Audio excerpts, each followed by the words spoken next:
Muy buenos días. El Centro de Estudios Constitucionales y Parlamentarios del Congreso de la República le da la más cordial bienvenida a este importante curso Desafíos de la Representación Política. A las personas que se encuentran presentes en la sala y a quienes se encuentran en la virtualidad, bienvenidos nuevamente. El día de hoy contamos con la presencia del jefe del Centro de Estudios Constitucionales y Parlamentarios del Congreso de la República, el doctor Mario Fernández, a quien le damos el uso de la palabra para que haga apertura de este curso. Buenos días con todos los presentes, igual a las personas que están conectadas vía las redes sociales. Hoy vamos a estar participando del curso Desafíos de la Representación Parlamentaria, que va a estar dictado este curso por el magíster Jimmy Reinaga, con amplia experiencia en temas parlamentarios. La idea del Centro de Estudios Constitucionales y Parlamentarios del Congreso de la República es que de alguna u otra forma podamos capacitar no solamente a los trabajadores del Congreso de la República, sino que también, en este caso, para este tema específico, a los partidos políticos para conocer un poco cómo funciona desde adentro el Congreso de la República. Van a ser 4 fechas, ¿no? 4 fechas, doctor. Efectivamente, 4 fechas donde se va a poder interactuar, intercambiar experiencias y conocer un poco de representación parlamentaria. Sin mayor preámbulo, le doy la bienvenida al doctor Jimmy Reinaga y el agradecimiento también una vez más por su apoyo constante de manera desinteresada, dándonos su conocimiento al Centro de Estudios y por supuesto a los trabajadores y al público en general. Muchas gracias. Muchísimas gracias al doctor Mario Fernández, jefe del Centro de Estudios Constitucionales y Parlamentarios. Y, por supuesto, agradecer a las personas que tenemos casi 80 personas conectadas al curso en la virtualidad. Sin embargo, vamos a mencionar que mucho más importante es darse un espacio y la presencialidad y estar aquí, para lo cual hemos entregado un material de trabajo a las personas que están presencialmente. Le hemos entregado un folder con las diapositivas ya impresas y ese va a ser el devenir en los próximos días en la presencialidad. Así que quienes deseen participar de manera presencial, en la sala Quiñones estaremos los 4 días. Sin mayor preámbulo, vamos a presentar a nuestro ponente el día de hoy, el magíster Jimmy Reinaga Alvarado, que cuenta con una amplia experiencia académica y laboral aquí en el Congreso de la República, casi 25 años de trayectoria y, por supuesto, muchos aprendizajes que el día de hoy nos va a compartir. Además, connotado profesor en las principales universidades del país en materia de ciencias políticas. Profesor Jimmy, una vez más, muchísimas gracias y adelante con el curso. Adelante. Gracias.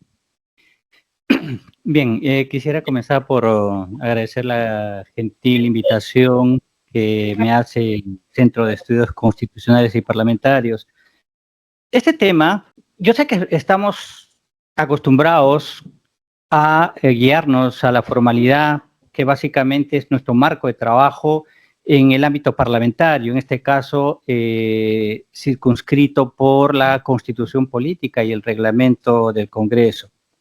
Sin embargo, el tema de la representación política trasciende largamente esa esfera de formalidad y, si se quiere, borbotea y convive con el ámbito político, y más aún el tema de la representación política.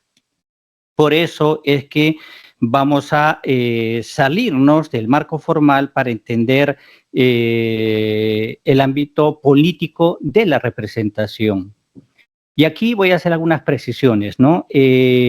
No voy a perderme en el ámbito de la sociología, no voy a perderme en el ámbito de la ciencia política, perdón, en el ámbito de la filosofía política. En este caso, para tratar el tema, voy a basarme básicamente en la empiria política, en los hechos políticos que básicamente son materia de trabajo de la ciencia política. Eso por un lado. Y por otro lado, bueno, el título del curso, cuando Aldo y el centro me mencionaron del título, me pareció fabuloso porque habla de desafíos, ¿no? No solamente de la naturaleza conceptual, sino de una parte subjetiva que implica mirar más allá de lo que está establecido. Y en este sentido me van a permitir compartir con ustedes algunas precisiones personales de lo que correspondería pues ser de lo que podría mejorarse en cuanto a la representación política, ¿no? Los temas que vamos a tratar en las 4 clases los he dividido de la siguiente manera.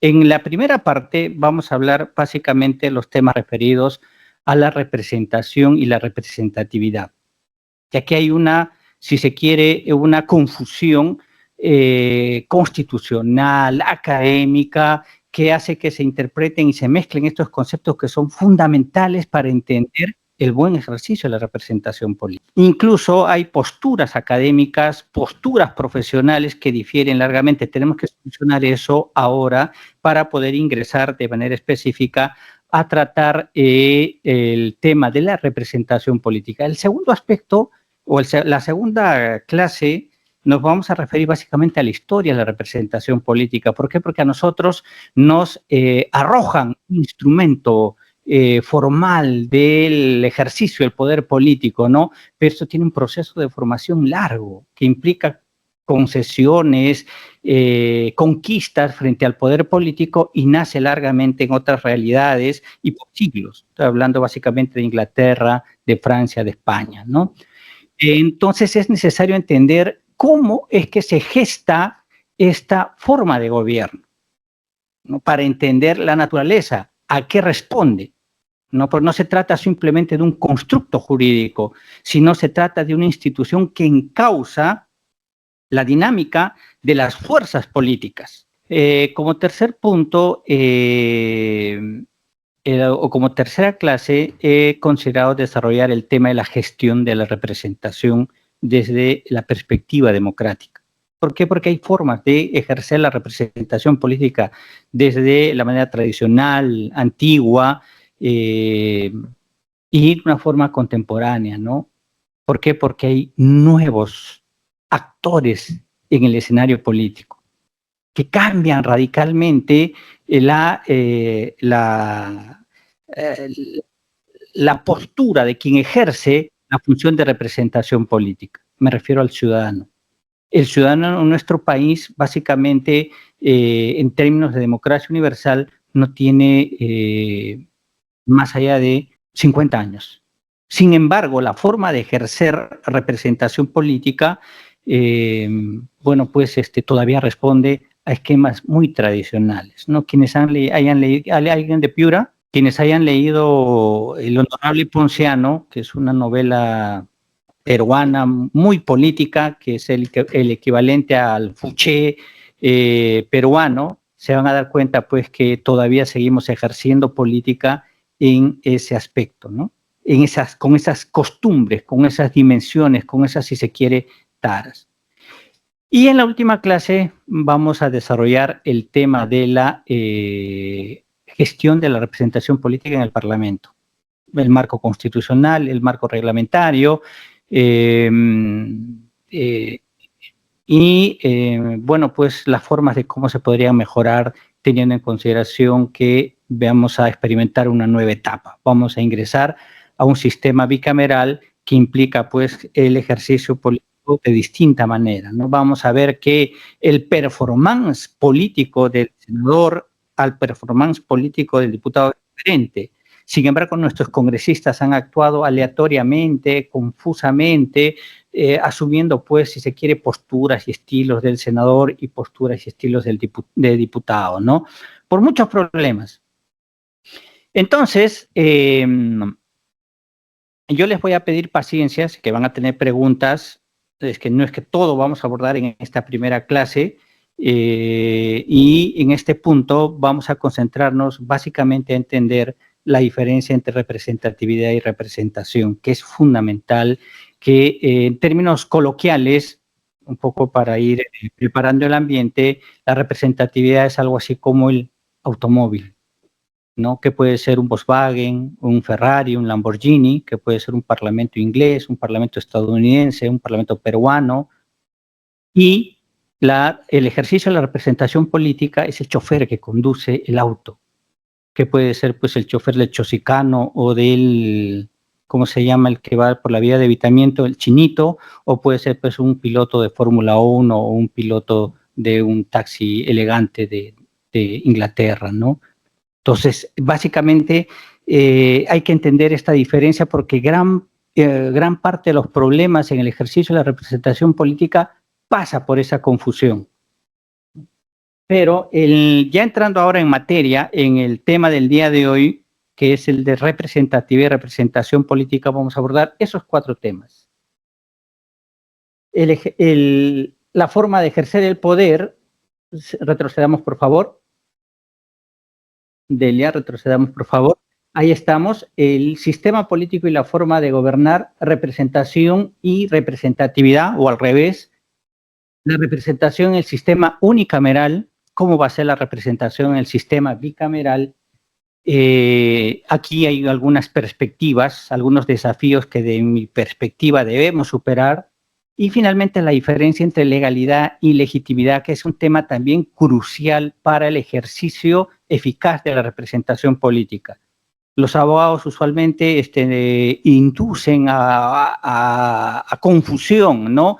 Cuando se trata de un tema político, ¿no? El Parlamento básicamente es un escenario político que tiene su dimensión jurídica y tiene su dimensión política, ¿no? Sin embargo, el tema de la legitimidad básicamente lo unen con el tema de legalidad y legitimidad. Pero eso lo vamos a ver más adelante. Entonces, pues, pasemos a la primera diapositiva. El hecho concreto es que el hombre en civilización no tiene más de 10.000 años, ¿no? Más de 10.000 años. Algunos dirán Caral o Göbekli Tepe, ahí en Turquía, 15.000 años.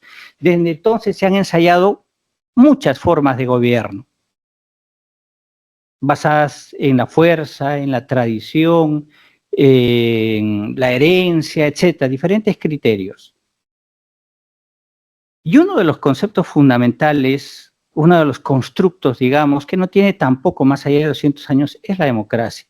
Y dentro de la democracia un aspecto específico es la representación para el ejercicio del poder político. Ya.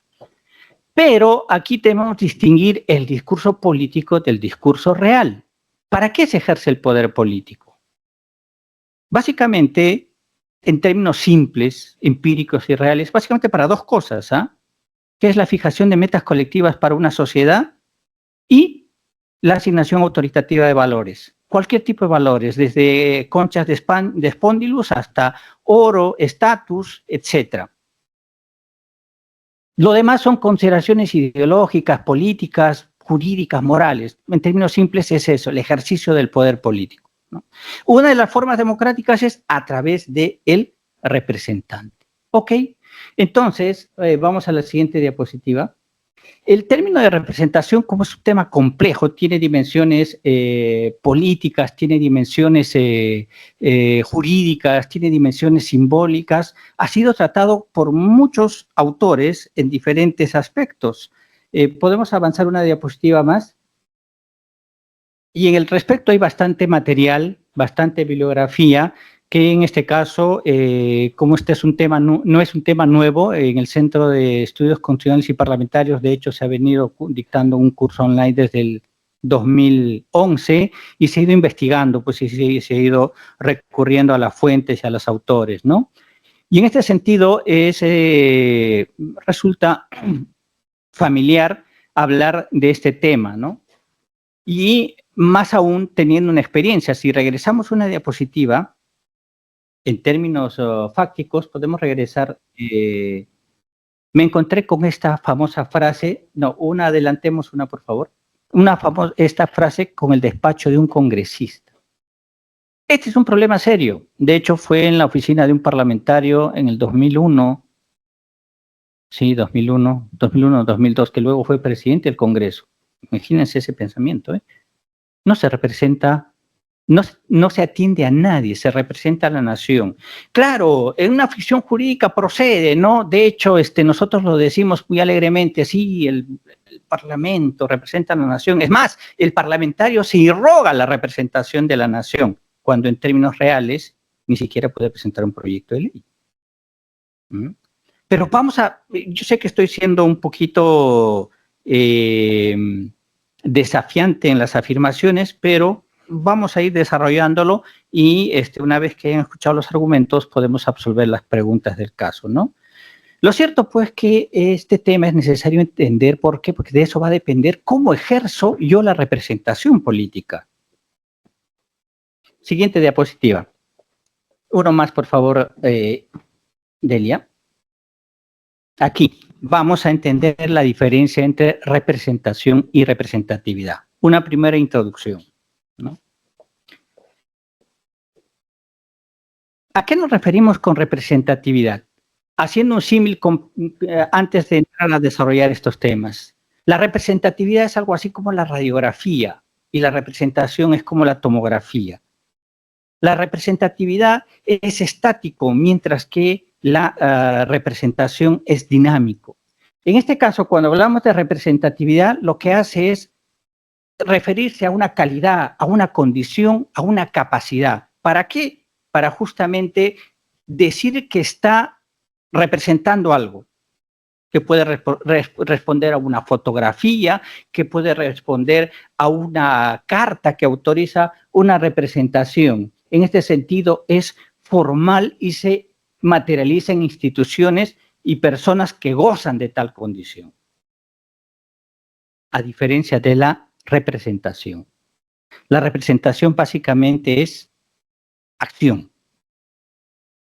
Y es bidireccional. Este aspecto de bidireccional es fundamental. ¿Por qué? Porque señala el carácter intersubjetivo del ejercicio de la representación. ¿A qué me refiero con intersubjetivo?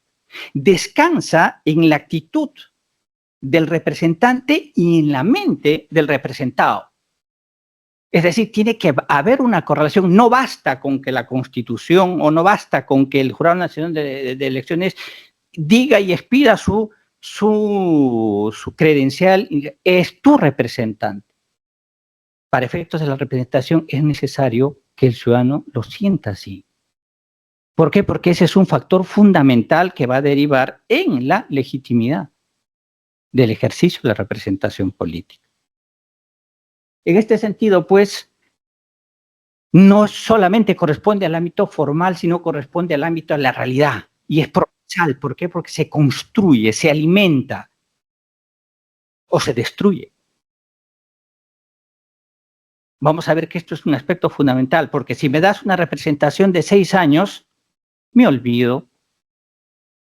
El aspecto procesal y dinámico lo pongo a un segundo plano. La calidad de la legitimidad se ralentiza. Pero si me pones una gestión de 2 años reelegible, el ejercicio de la representación es dinámico. Ese parlamentario siempre está pensando en cómo estar presente en la mente del elector. Vamos a la siguiente. Representación. La unión de 2 vocablos, ¿no? Representación. Presentar algo que está ausente. ¿Qué está ausente en términos políticos? La sociedad, el elector, el representante, ¿no? Y presentar que lo que está ausente, en este caso el país, el electoral, lo que fuere, ¿no? En este sentido, entonces, cuando hablamos de representación, se habla de una noción de que yo represento a esa persona con la condición de actuar en su beneficio, en su perspectiva. En este sentido, se parece a la dimensión, si se quiere, jurídica de la definición de representación. Pero ¿cuándo es que se convierte en... antes hablemos de las características del concepto. En este caso estamos hablando de una sustitución de un colectivo, de una persona. ¿Para qué? Para actuar en interés del representado. Esto es fundamental para la representación, ¿no? ¿Cuánto es que se convierte en política? Siguiente diapositiva, por favor. Cuando básicamente se refiere a 2 criterios fundamentales: la fijación de metas colectivas y la asignación autoritativa de valores. Eso ocurre básicamente en instituciones de naturaleza políticas, sea en gobierno regional, sea en gobierno local, sea en el Congreso o sea en el Ejecutivo. Las instituciones que manejan las metas políticas con mayor dimensión o alcance, sin lugar a dudas, son el Ejecutivo y del Parlamento, ¿no? Estos conceptos, de alguna forma, los podemos, para quienes estén interesados, se pueden disgregar en, por ejemplo, en David Easton, en el sistema político, cuando nos habla que el sistema político básicamente existe para asignar valores en una sociedad de manera vinculante, independientemente de que sea democrático, totalitario, dictatorial, federal, republicano, preestatal, etcétera. La política es simple y sencilla. Sirve para asignar de manera vinculante o autoritativa valores. Y según Talcott Parsons, a través de este instrumento se fijan metas colectivas para la sociedad. Metas colectivas que pueden ir, por ejemplo, sobre el sistema de pensiones, el presupuesto, la declaración de guerra, etc. Siguiente diapositiva. Vamos a ver qué nos toca acá. En este sentido, pues, entonces, un poco más refrescando los conceptos, vamos a hablar que la representación, un poco resumiendo lo que hemos mencionado, es un concepto dinámico, ¿no? Dinámico, ¿por qué? Porque se necesita una suerte de interacción entre representante y representado. No basta solamente con la credencial, no basta solamente con el señalamiento y el cumplimiento de determinadas formalidades. Tiene que haber una retroalimentación entre representante y representado. Eso le da la calidad de intersubjetiva, es decir, tiene que procesarse y estar presente en la mente del representado. ¿Por qué? Porque básicamente la representación descansa en esa sensación de sentirse representado. Y un poquito más allá, si es que se siente que es efectivamente representado, entonces deriva en representación legítima. En este sentido, pues, tiene que haber una sensación de creencia de que uno está debidamente representado. Pueda que incluso no hayan factores objetivos, específicos, que alimenten esa representación, sino que sean meramente simbólicos. Pero si el ciudadano lo siente como suyos, funciona para el ejercicio de la representación política. Es el caso, por ejemplo, de la corona inglesa. Vetusta, anacrónica, si se quiere, para nosotros, pero para los ingleses es, pues, una figura fundamental en su estructura constitucional y no solamente en su estructura constitucional, sino en su estructura social y cultural. ¿Por qué? Porque lo sienten como suya, ¿no? Y en este sentido gozan de amplia legitimidad. En cambio, miren, la representatividad en su dimensión estática, simple, se refiere a la capacidad que posee alguien o algo para representar y expresar los intereses, opiniones y deseos de un grupo. Un embajador, por ejemplo, el plenipotenciario es representativo. ¿En la medida en qué? En la medida en que cumple la formalidad, ¿no? Entrega las credenciales ante un organismo internacional, ante otro país, o que está autorizado para hablar en representación de, ¿no? En este caso, pues, por ejemplo, una reina o un rey cumplen con esa función de representatividad, ¿no? Pero también nuestros congresistas, también nuestros parlamentarios, pero en el plano de la elección únicamente. Vamos a explicar eso más adelante. En la siguiente diapositiva, por favor. Entonces, vamos a entender aquí la noción de representante. ¿Qué es un representante, no? Un representante básicamente es aquel que cumple la función de evocar algo que está ausente y que realiza la doble condición de representatividad y de representación. Es decir, cumple con esa formalidad de ser representativo de algo y también actúa en representación de los intereses del representado, ¿no? Miren lo fundamental, es necesario que haya la unión de la conjunción de representatividad y de representación. Siguiente diapositiva. ¿Y cómo se ha estado dando la representatividad en nuestro Parlamento unicameral? ¿Qué es lo que hemos estado viviendo estos últimos 30 años, desde el 90, ¿no? Básicamente ha sido unicameral. ¿Cómo se ha dado, cómo se ha manifestado en términos constitucionales, procesales, electorales, el sistema de la representación? Vamos a pasar a explicar. Primero, a través del proceso electoral, que vamos a ver que cumple varias funciones. En todo caso, lo voy a ir mencionando porque creo que lo menciono más adelante. O no, lo voy a mencionar mejor en su debido momento. Pero a través del proceso electoral, cuando nosotros los ciudadanos manifestamos nuestra preferencia, lo que hacemos es, directa o indirectamente, trasladar algunas características que corresponden a la realidad hacia el diseño representativo. Es más, las autoridades, en este caso los políticos y las autoridades electorales, en una suerte de trabajo de ingeniería constitucional y electoral, deciden cómo es que se debe reproducir las características de ese ente, de esa nación, de esa comunidad política, para que sea representado en un ámbito colegiado que pueda funcionar y que pueda tomar decisiones.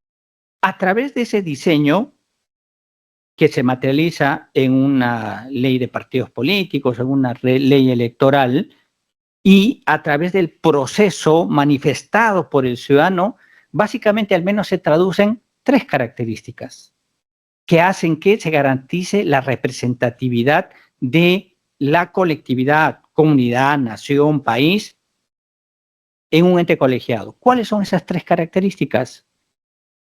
La característica geográfica. La idea es reproducir al país geográficamente, la idea es reproducir a la comunidad política ideológicamente y la idea es reproducir al país socioeconómicamente. ¿Para qué? Para que tenga ese carácter de reflejo, de espejo, de reproducción de la realidad y que amerite esa condición de representatividad. Digamos que es la partida de nacimiento de esta institución que eventualmente vendría a tomar decisiones en representación de esa comunidad política. Vamos a explicar, acuérdense muy bien de estas 3 características, ¿ah? Geográfica, ideológica, socioeconómica. Vamos entonces con la geográfica. Siguiente diapositiva, por favor. Aquí había hablado, no me estaba siguiendo. Representatividad, ok. Esto ya lo habíamos mencionado. Vamos entonces a desgranar la representación geográfica. De lo que se trata, pues, es de reproducir al país en términos poblacionales. Miren, esta es una primera característica que se da incluso desde los albores de la representación política. Estuve mirando cuando trabajaba la historia de la representación política en el Perú, por ejemplo, cuando se eligieron a los primeros representantes de nuestro país, ya se pensaba en distritos electorales. Les voy a dejar como curiosidad, ¿y cuándo se dio esto? ¿Cuándo se inicia la representación política en el Perú? Eso lo vamos a ver el día viernes. Lo cierto es que en este caso, el legislador, en el diseño institucional, lo que hace pues es considerar a un número determinado de población, se le debe consignar un número de representantes. De esa manera podemos ver, por ejemplo, que el distrito electoral más pequeño tiene al menos un representante, que es el caso de Madre de Dios, y el más grande, que es Lima, que tiene la mayor cantidad de representantes. ¿Cuántos representantes? Acuérdense, por favor, de este dato. El puntero. Gracias. ¿Cuántos? No le hace a la pantalla. 33 congresistas.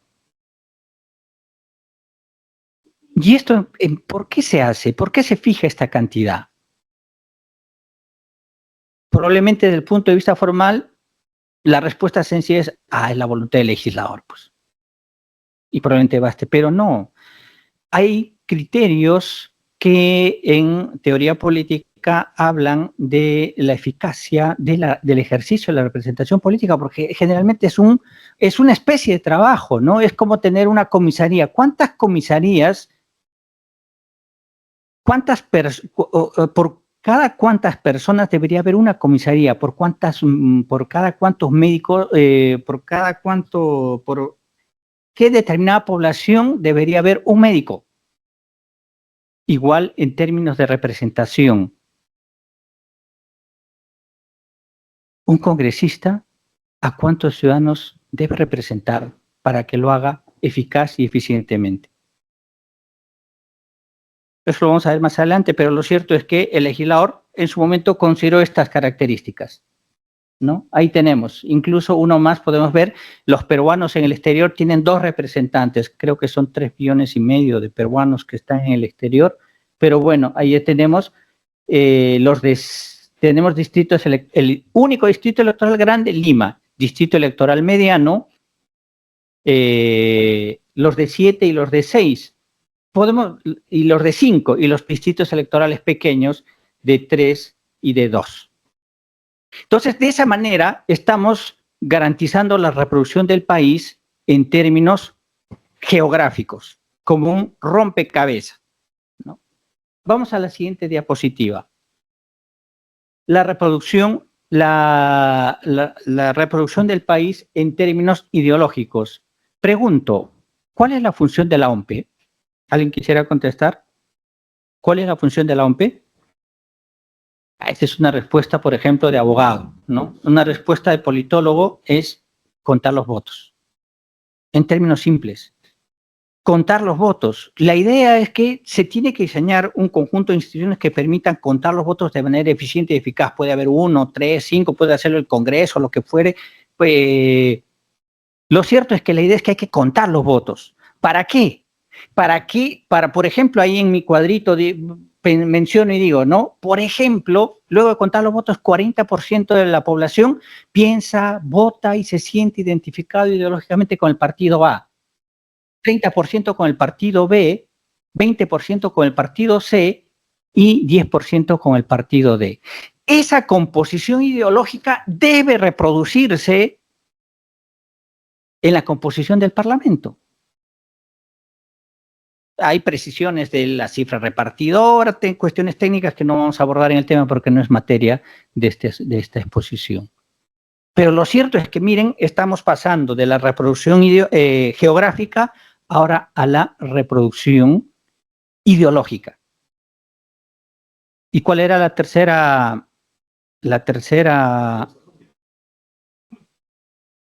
Socioeconómica, efectivamente. Vamos a la siguiente diapositiva. Entonces, pues, ustedes se preguntarán, ¿por qué en el Congreso hay de todo, como en botica, como en cajón desastre? Porque la idea es que no solamente se traduzca o se represente las características geográficas e ideológicas, sino también las características socioeconómicas y culturales de nuestro país. Y evidentemente los partidos políticos saben, y por una cuestión de conveniencia, no es por una cuestión de altruismo, ¿no? Saben que para capturar los votos en Puno probablemente tengan que poner a una persona que responda a las tradiciones y a las tradiciones culturales de Puno, en la selva, en la costa, y un partido político, para hacer ancha la base partidaria, la base electoral, también pondrá no solamente a los intelectuales, no solamente a los académicos, los empresarios, sino también a personas que respondan al ámbito, al espacio de los trabajadores, de los obreros, de los sindicalistas.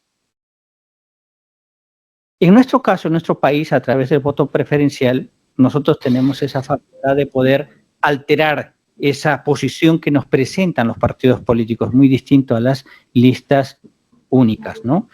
Donde ya viene un orden prefijado, donde la élite político-partidaria tiene el poder para decidir pues quién va en el 1 y quién tiene más posibilidades de entrar. Pero no, digamos que en nuestro sistema, donde tenemos el voto preferencial, podemos colocar, ¿no? Así, por ejemplo, una más podemos...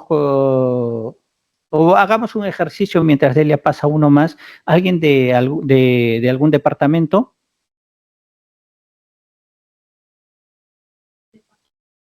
O región o provincia, como suelen decir. ¿Alguien de provincia? Pasco. Ok, Cerro de Pasco, por ejemplo, tiene 2 congresistas, ¿no? 2 congresistas. Si multiplicamos por 10, ¿cuántos candidatos habría en Pasco? Hay 10 partidos políticos. 20, y evidentemente vamos a encontrar entre los 20 de distintas profesiones, extracción social, de diferente formación, creencias, de diferentes características religiosas, raciales, etc. Entonces, bueno, pues a través del voto preferencial, primero elegiré el partido y luego dentro del partido elegiré pues quién me va a representar. Eso se amplía mucho más cuando el distrito electoral tiene muchos más candidatos. Pensemos en Piura, por ejemplo, que tiene 7 candidatos. Multipliquemos por 10. 70. 70 candidatos para escoger. Entonces, así pues vamos a tener un parlamento bastante variopinto, que responde a la realidad del país. Mal que bien, se construye, se traduce en las características del país en una entidad colegiada como es el Parlamento. ¿Para qué? Justamente para que cumpla esas funciones. En este sentido, la primera función, miren la confusión de representar al país, ¿no?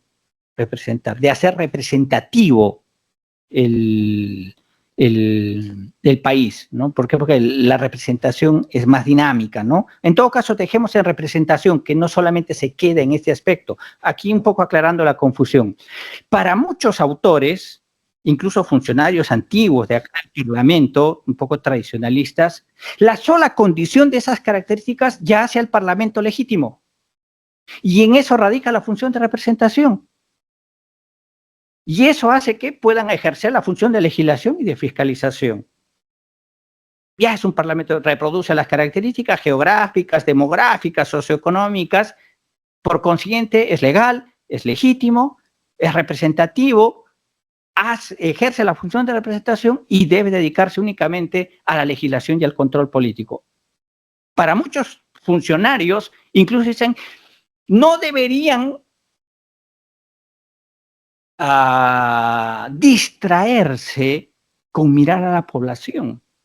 Más bien deberían dedicarse a crear conocimiento para tomar decisiones más eficaces y más eficientes. El problema no tanto radica en atender a la población, sino en trabajar leyes más eficaces, y se preocupan por la técnica legislativa, por la recolección de datos, etc. Pero esa es la primera parte. Uno de los grandes problemas de nuestro país es que nos hemos quedado en esta etapa. Vamos a ver, vamos a ir un poco más allá de la formalidad. Viendo lo que va a pasar en el Parlamento bicameral. Este es el Parlamento unicameral. Veamos ahora cómo va a ser la representatividad en el Parlamento bicameral. A ver, siguiente diapositiva. Básicamente, aquí algunas cuestiones previas, ¿no? En el Parlamento unicameral, básicamente hay un criterio único para garantizar, si se quiere, la representatividad de la organización social, de la comunidad política. Ya lo hemos visto, básicamente en una cámara. En cambio, en un sistema bicameral, el tema es un poco más complejo. ¿Por qué? Porque se hablan de dos instancias, pero que obedecen en el constructo real a través del proceso histórico que los ha generado, obedecen a una realidad distinta a la que nosotros usualmente le hemos dado, coloquialmente hemos escuchado, ¿no? Ay, sí, que la Cámara de Senadores, los pensantes, y la Cámara de los Diputados, los jóvenes, los impetuosos, que las leyes se repiensan más en la Cámara. No. Obedece a procesos sociales complejos, que lo vamos a ver un poco más adelante en la siguiente clase. Lo cierto es que a través de este diseño se busca, como digo ahí, acomodar y equilibrar perspectivas distintas y diferentes de la sociedad que responden usualmente a clivajes estructurales, que son algo así como diferencias estructurales irreconciliables entre diferentes estamentos de la sociedad, a tal punto que no pueden reunirse juntos. ¿Por qué? Porque no se consideran iguales. Miren, un principio fundamental de la democracia es la igualdad política. Sin embargo, en los procesos de la formación de la representación política dice, yo no me puedo sentar con ese señor porque no es mi igual. ¿Pero por qué no es mi igual? Porque yo tengo, haciendo algunos ejemplos, ¿no? Porque yo tengo tradición, abolengo, título, soy noble, en cambio esta persona es una persona simple, común. Miren, el origen de la formación del Senado, del Senado inglés y la Cámara de los Comunes de los ingleses. Sin embargo, la nación es única y hay que tratar los problemas del país. Entonces, de alguna forma hay que lograr una suerte de arreglo, de acomodo que satisfaga a ambas partes. De tal suerte que el proceso de la discusión va a las dos, a las dos estamentos, pero no como dicen aquí en algunos antiguos funcionarios para ver o mejorar la calidad de la ley. No, básicamente es para concentrarse en el contenido mismo de la norma, para ver si efectivamente, por ejemplo, pensando en nuestra realidad, ¿no? Aprobamos, por ejemplo, la legalización del aborto, por ejemplo, en cualquier caso. O sea, probablemente para que los diputados, los jóvenes, los progresistas, sea sí, efectivamente una necesidad, acorde con los tiempos, pero para las personas, digamos, que responden a la tradición cultural conservadora, a la estructura social vigente en nuestro país, dicen, oye, no, creo que esto puede ser demasiado. Se discutirá en ambas cámaras. No para ver si está bien construida la norma, sino la idea son perspectivas diferentes que responden a estructuras mentales y a estilos de vida distintos o diferentes. En nuestro país es un poco más sencillo el tema. ¿Por qué? Porque no tenemos esos profundos clivajes estructurales, ¿no? Probablemente en los tiempos previos a la reforma agraria, quizás sí, ¿no? Sin embargo, el tema de la Cámara de Diputados, por la forma del diseño electoral, estaba cooptado por, si se quiere, los terratenientes y también el Senado por los terratenientes y las personalidades de Lima, de tal suerte que los espacios de reivindicación del sector más desfavorecido del país no tenían presencia o tenían una presencia escasa, ¿no? Pero bueno,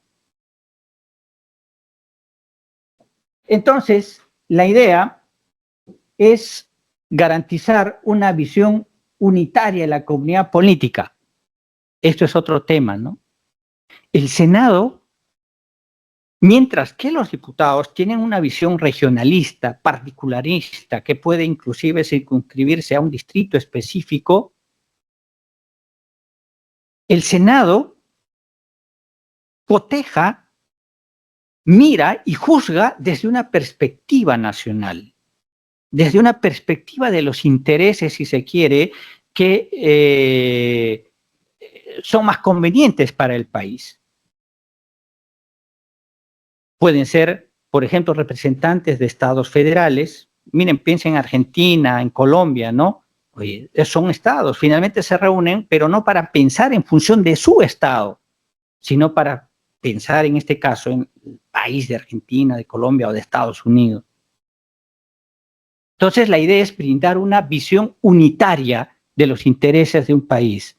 En la medida en que ese parlamentario no está adscrito a intereses concretos regionales, digamos que tiene cierta holgura para pensar y repensar el ejercicio del poder político y los intereses del país.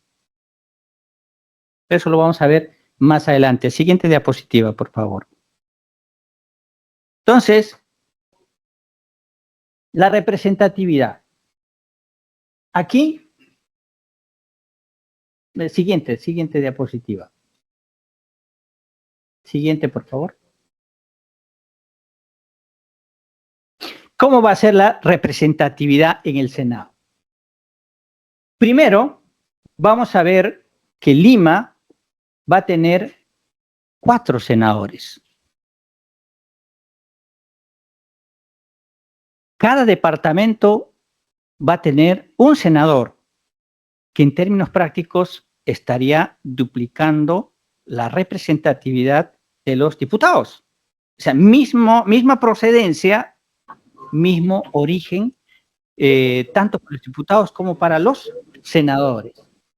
Luego, Lima Provincias también tendría un representante, igualito que en Lima Provincias, un senador, igual que en diputados. Luego tenemos Callao, igual 1, y peruanos en el exterior también 1. En total, 30.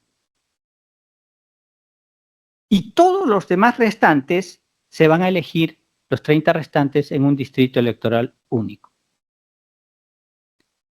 ¿Cuál es el problema de los distritos electorales únicos?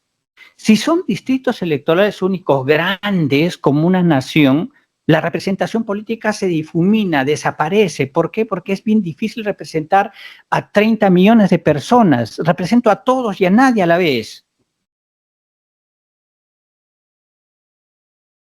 Eso por un lado. Y por otro lado, la relación entre representante y representado se vuelve tan banal, tan fútil, que hace que el electorado se fije básicamente en personas mediáticas, populares, y la construcción de la relación es justamente eso, sutil, banal, superficial. Siguiente diapositiva.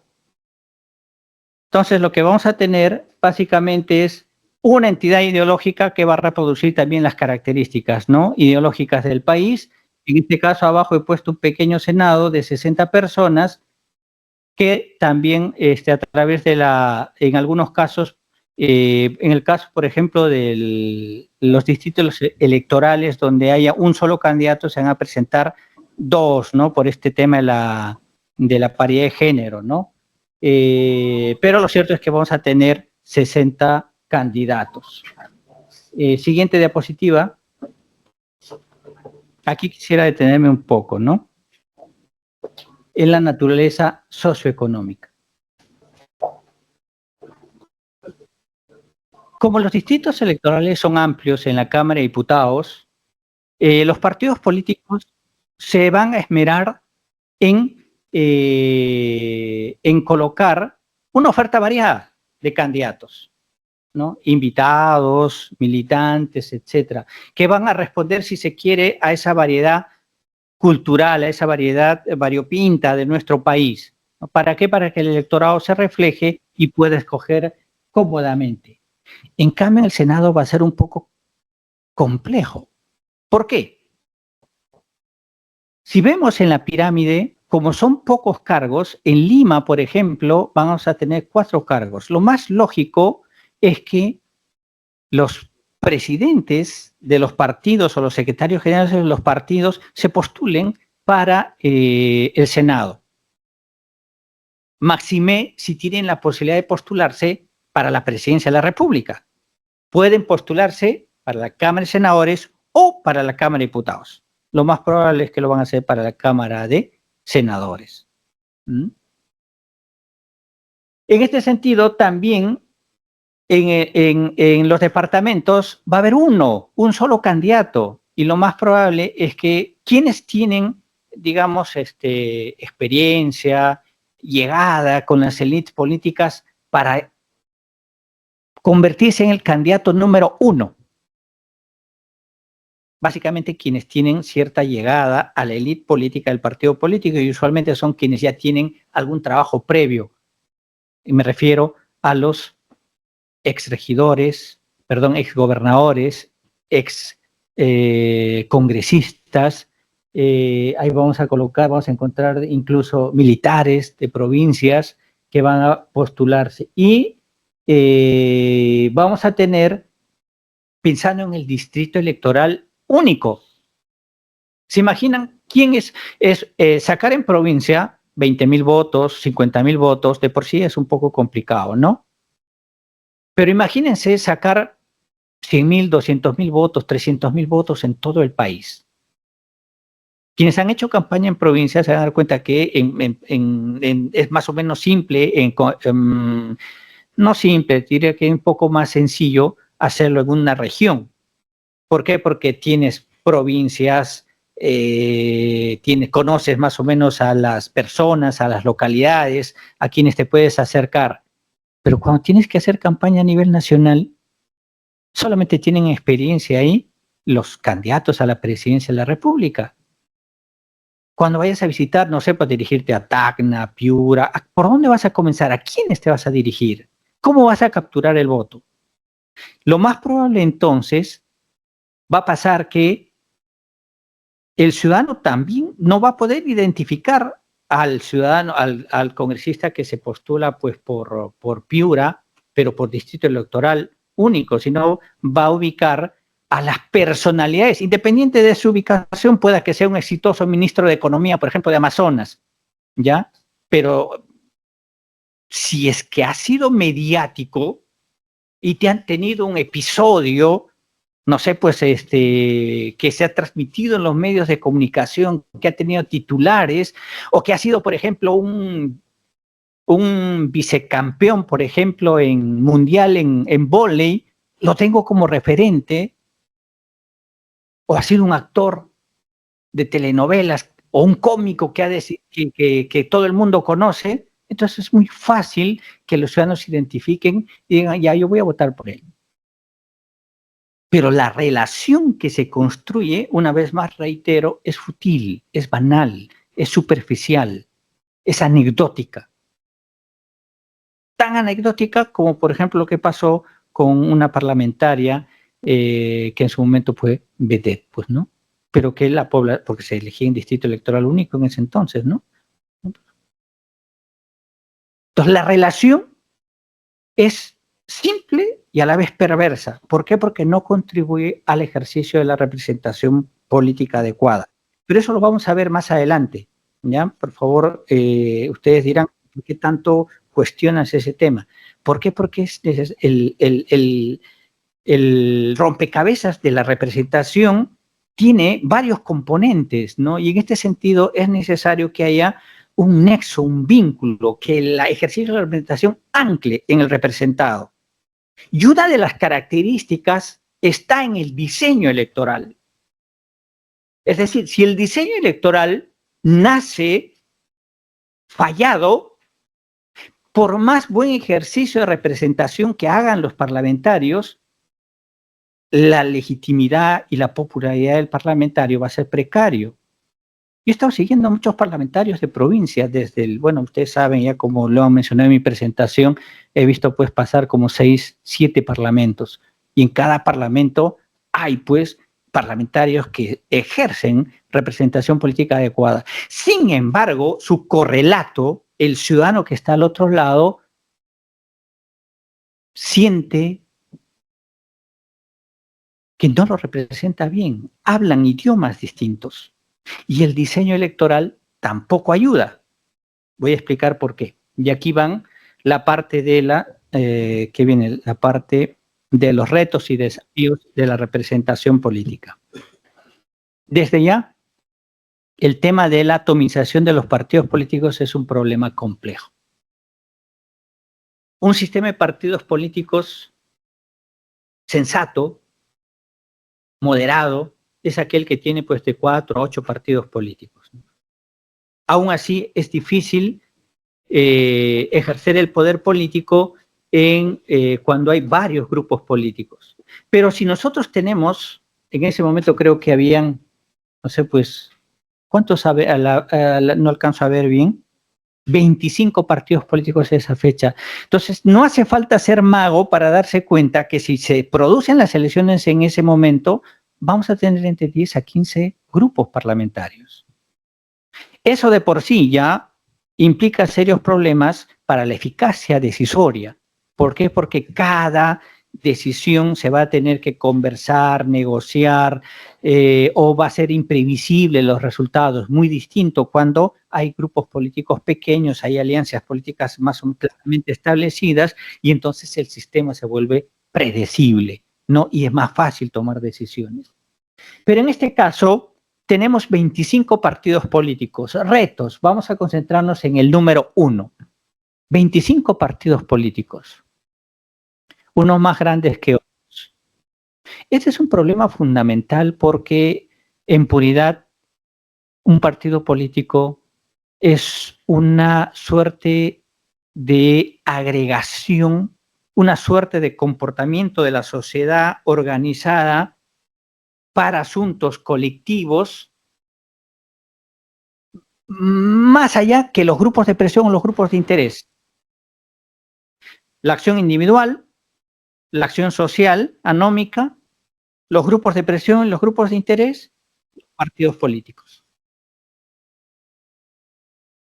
En este sentido, ¿qué quiero decir? Los partidos políticos reales, ustedes han dicho, oye, no tenemos partidos políticos. Sí, no tenemos partidos políticos. Los partidos políticos reales enraizan, tienden sus raíces en los grupos organizados de la sociedad, en los gremios, en las asociaciones, en los sindicatos, en los grupos de interés y en los grupos de presión.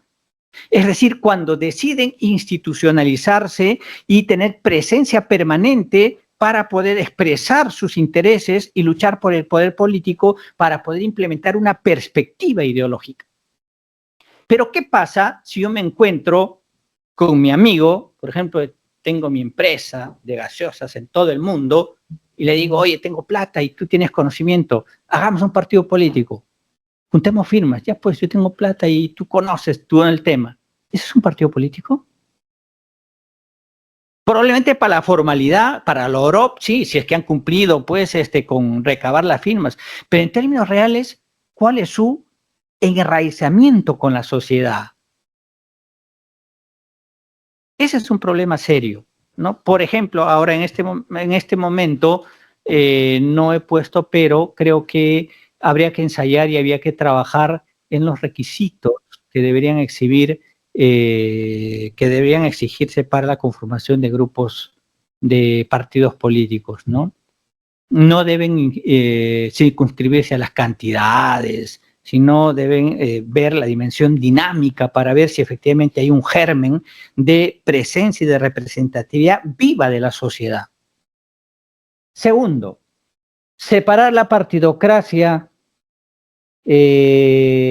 a superar la partidocracia sin partidos y los empresarios de la política. Es decir, quienes pues de alguna forma entienden la política como una empresa, ¿no? Es decir, yo ya conformé mi partido político y por consiguiente voy a comenzar a ofertar cargos a nivel del país, ¿no?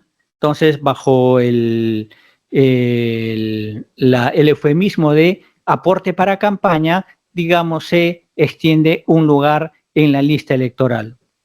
Esto definitivamente rompe con la idea de representación. No se olviden que la idea es que ese candidato expresa un sector de la sociedad, pero ¿qué pasa si yo le doy ese cargo a ese empresario que, bueno, pues ha sido generoso, o a ese político o a ese ciudadano que ha destacado por una acción heroica, ha ganado una maratón y, bueno, pues porque todo el mundo lo conoce, van a votar por él? Entonces es un tema estructural que hay que superar, ¿no? ¿Por qué? Porque los titulares, en este caso, de esa esfera parapolítica, tienen esa característica. yo me permito llamarlos empresarios de la política, ¿no? Y bueno, la partidocracia, esos empresarios también son jefes en los partidos políticos que pugnan pues por el ejercicio del poder político al interior del partido político a través de listas únicas, de tal suerte que ellos tienen la posibilidad de determinar el orden, donde los militantes simplemente votan a favor o en contra. Muy distinta es si son las listas individuales y el voto universal 1 a 1 de los afiliados. Entonces eso da le da una expresión más democrática al proceso electoral en las primarias, ¿no?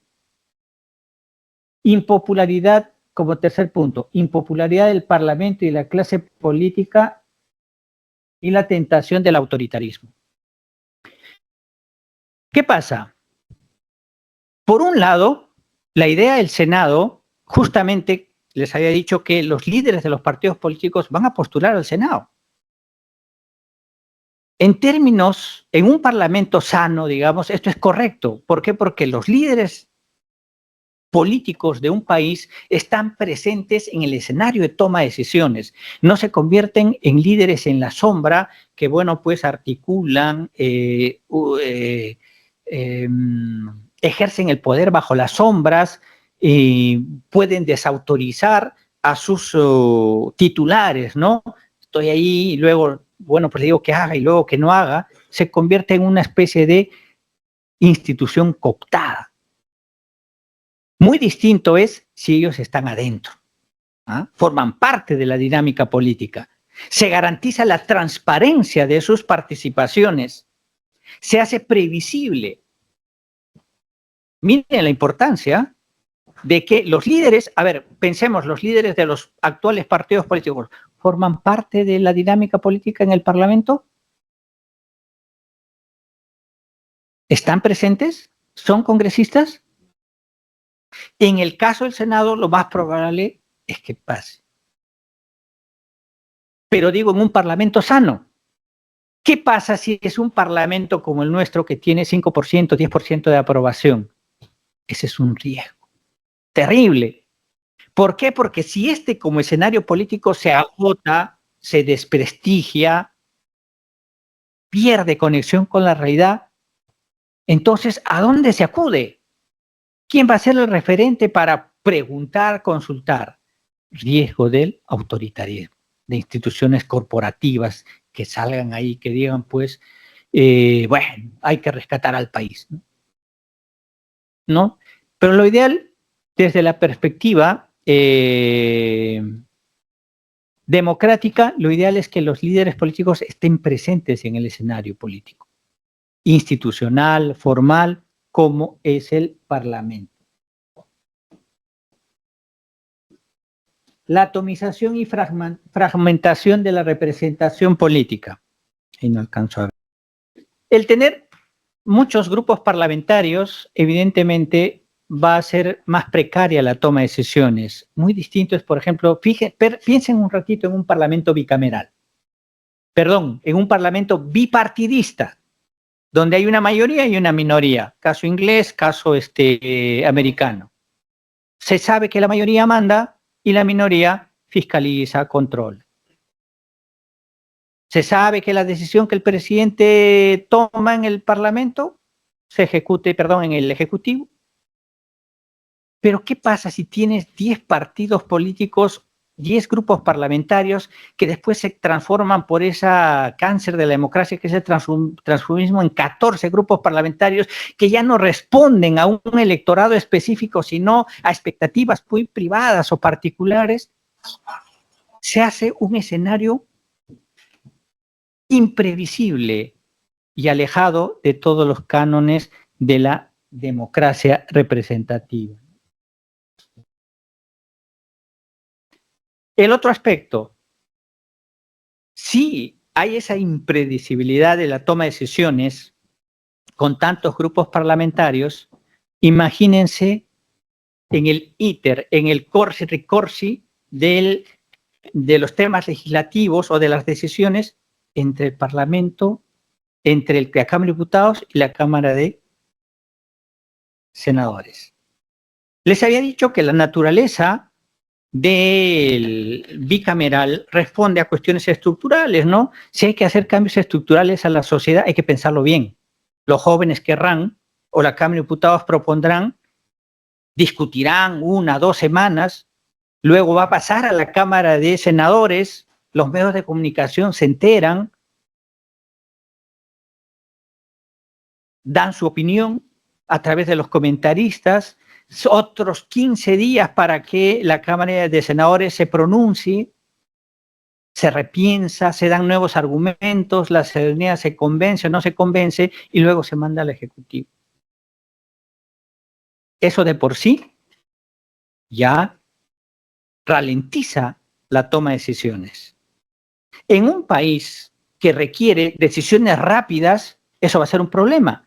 Pero en países establecidos, tradicionales, antiguos, como por ejemplo los europeos, eso no es problema porque no se van a reconstruir las cosas de la noche a la mañana. Se toman su tiempo. En nuestro caso, no sé si habremos llegado a ese momento, ¿no? Pero me imagino que va a pasar cuando el presidente observe ese proyecto de ley. ¿Mm? Si lo observa, entonces va a tener que regresar de nuevo a la Cámara de Diputados y luego tendrá que pasar igualmente el mismo recorrido. Entonces, una de las críticas de la población es, oye, el Parlamento es demasiado lento, ¿no? Probablemente habrá que considerar que eso va a ser un factor que habrá que explicar en todo caso que no es nocivo, no sé, habrá que determinar a ver si efectivamente es bueno o es malo, ¿no? Pero lo que va a pasar, va a pasar. Siguiente. Siguiente diapositiva. Vamos a ver acá. Este es un problema serio, ¿no? ¿Qué nos dice la teoría de la representación política? Gracias. ¿Cuántos parlamentarios,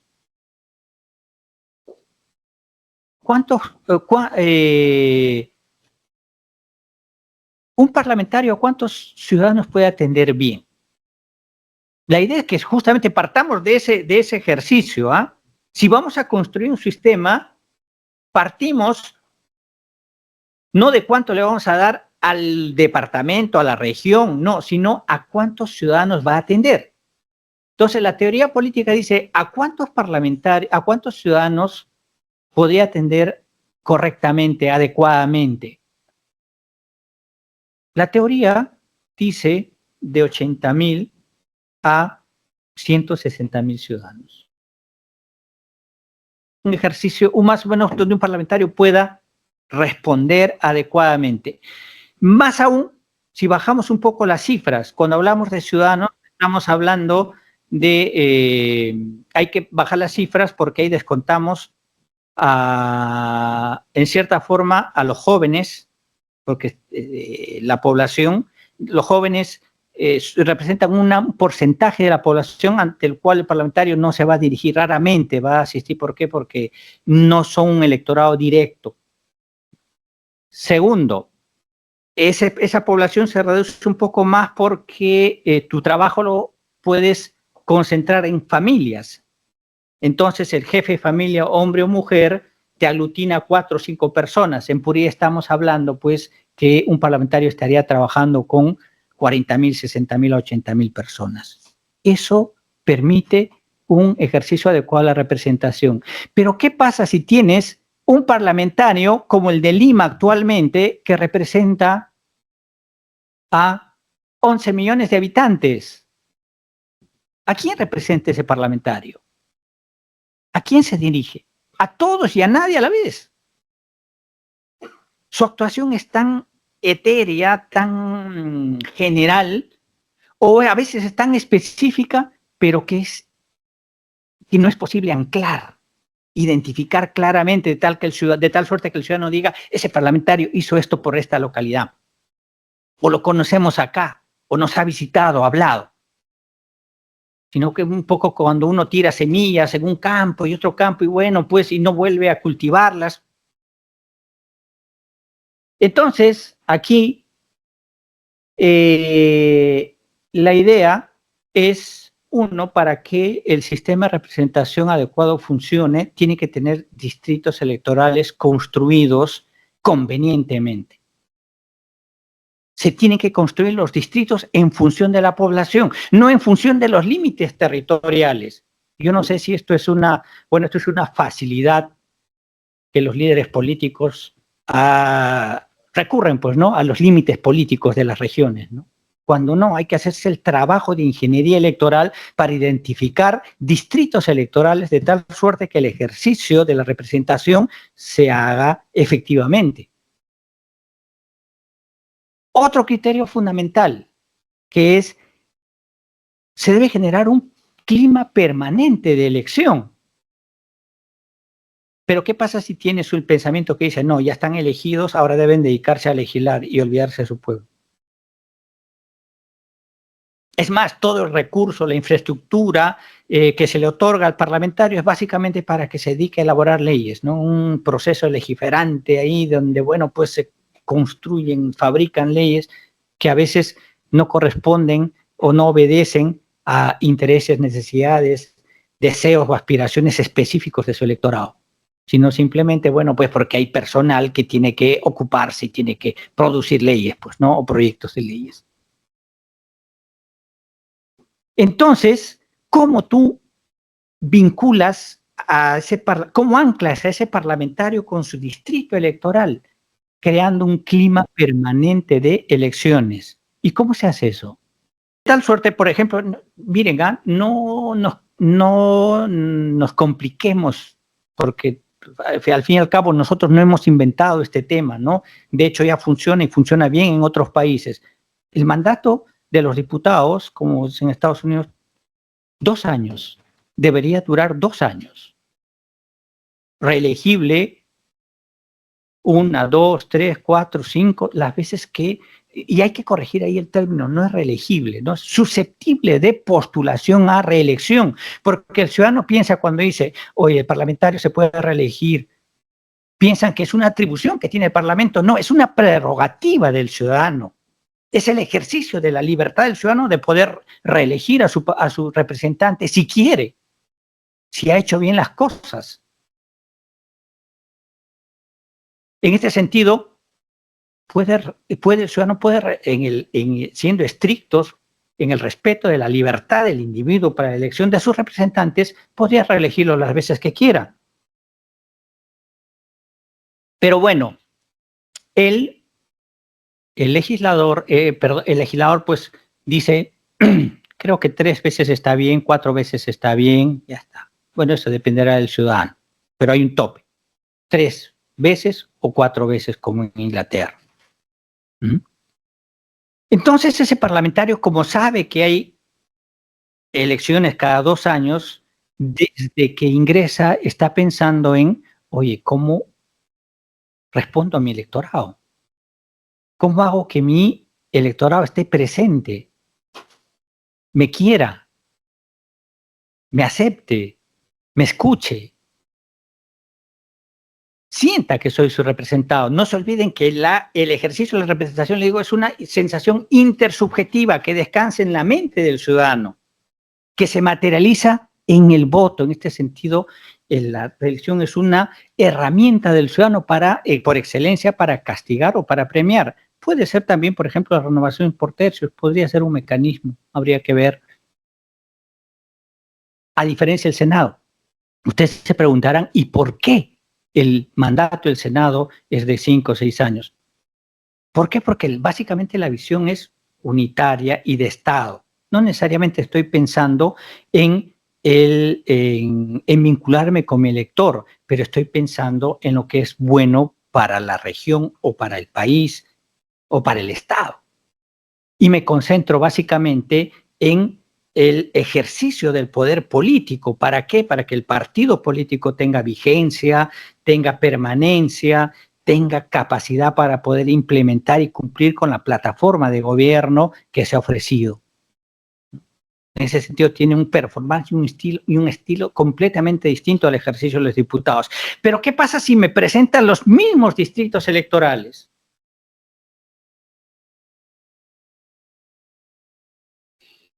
Entonces, pues, ahí está. Hablemos entonces aquí de la naturaleza de la representación parlamentaria. Quería leer primero los cuadritos, ¿no?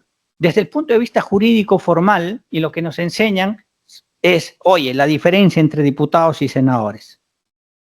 ¿Cuáles son? A ver, ¿puedes ayudarme a leer, por favor? No, disculpa, al siguiente vamos para comparar con el Senado.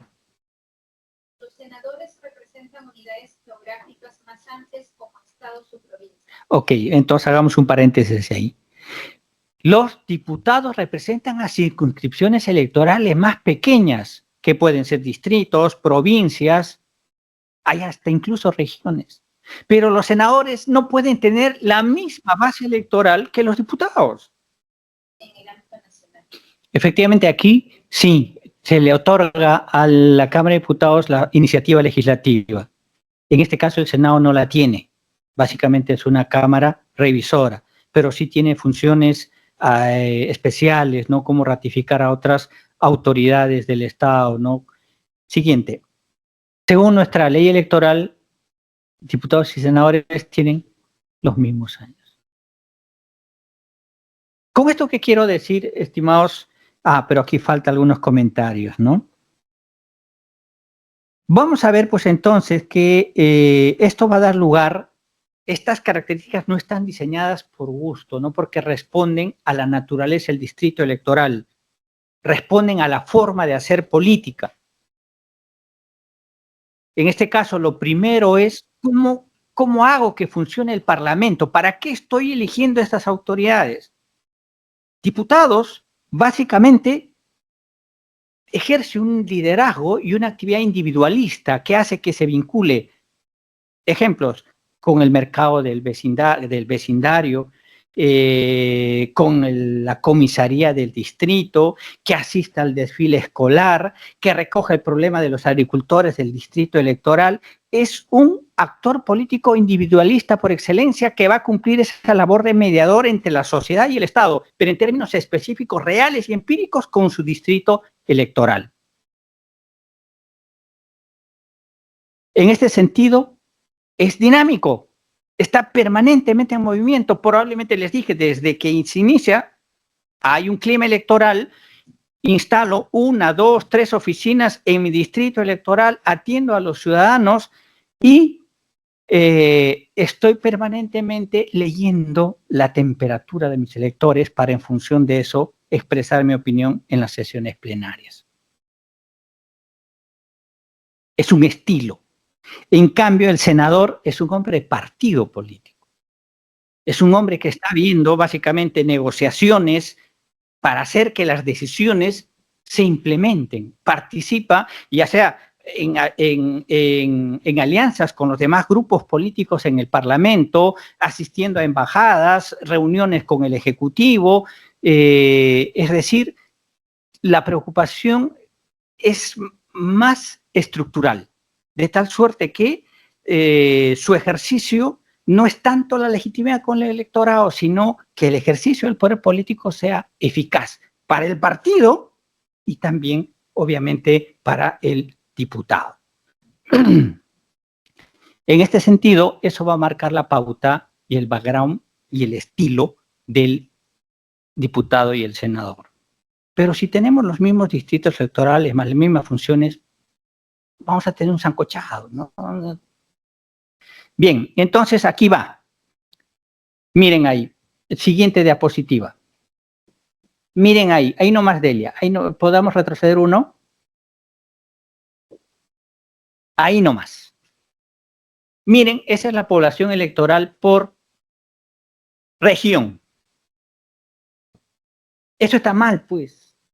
No, esta es la realidad, me corrijo ya. Esta es la realidad. Básicamente Lima tiene, ¿se alcanza a ver ahí el porcentaje? 11 millones. Largamente supera la cantidad en cantidad a las demás regiones. 33 parlamentarios, ¿es mucho o es poco respecto de los demás? Los provincianos se quejan y dicen mucho, ¿no? Pero evidentemente está infrarrepresentado. infrarrepresentado. ¿Por qué? Porque hemos dicho, pero siendo generosos, 200.000, pero pensando en que se quita a los escolares y pensamos en casas, en jefes de familia, 80.000. ¿Cuántos parlamentarios debería tener Lima? Si estrictamente hacemos esa división, ¿no? Ahí rapidito, 200.000 ciudadanos. ¿Cuánto sería? Ahí le quitamos Lima provincias. ¿Cuántos debería tener? Ahí está la siguiente diapositiva. 51 parlamentarios. Piura. A ver, vamos a leer esto. ¿Quién me puede ayudar? A ver, por favor. A cada departamento, ¿cuánto les correspondería? ¿Cuántos congresistas? ¿Cuántos diputados?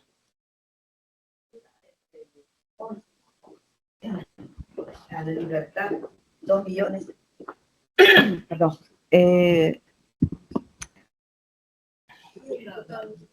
Con diputados nada más menciona, ¿no? Ah, ok. Arequipa, 8 diputados. Cajamarca, 7. Cusco, 7 diputados. Igualmente Junín, 7. Lambayeque, 7. La provincia constitucional del Callao, 6. Puno, 6. Igualmente Anca, 6. Lima, provincia, 5. Ica, 5. Loreto, 5. San Martín, 5. Huánuco, 4. Ayacucho, 3. Ucayali, 3. Amazonas, 2. Apurímac y Tacna también 2 respectivamente. Huancavelica, 2. Tumbes, 1. Pasco, 1. Moquegua, Madre de Dios, 1 y 1 respectivamente. Así es. 169 más 2 de peruanos en el exterior, que son 3 millones de habitantes, 171. Desde mi perspectiva, este debería ser el número ideal de parlamentarios, de diputados. Pero ojo, con una precisión, que en cierta forma es básicamente lo mismo que lo que está pasando ahora. La precisión está en cómo se deben distribuir los parlamentarios de Lima y en general de todos los departamentos. ¿Por qué? Porque no deberían distribuirse por región, sino, en este caso, por distrito electoral. Y se deberían armar distritos electorales por 200.000 habitantes. Un ejercicio de eso vamos a ver en la siguiente diapositiva, en el caso de Lima. Por ejemplo, si realmente nos preocupásemos por ser representativos, corregiríamos esta aberración donde Lima tiene 33 congresistas, pero en puridad, ¿dónde viven la gran mayoría? En los distritos verdes, ¿no es cierto? Pero miren, ¿cuántos congresistas le correspondería al distrito más populoso? ¿Cuántos diputados? 6. 6 que con seguridad serían de Bayóvar, no sé, de distintas localidades y que con seguridad conocerían la problemática de ese lugar. ¿Cuántos peruanos viven ahí? Ahí está el número de población. 1.200.000. ¿Algún congresista vive ahí? San Martín de Porres, ¿cuántos congresistas? 4, porque tiene ¿cuántos? 794.000. Más que muchos departamentos. Ate, 4. Comas, 3. Villa María del Triunfo, 2. Villa El Salvador, 2. Caraballo, 2. San Juan de Miraflores, 2. Santiago de Surco, 2. Puente Piedra, ¿alguien vive en Puente Piedra? Chorrillos, 2. Los Olivos, 2. Lurigancho, Chosica, miren, ahí estoy juntando 310.000 más 45.000 para que hagan 400.000 y puedan elegir 3 diputados. Lima provincias, 1. Santa Anita, 1. El Agustino, 1. Independencia, 1. La Victoria, 1.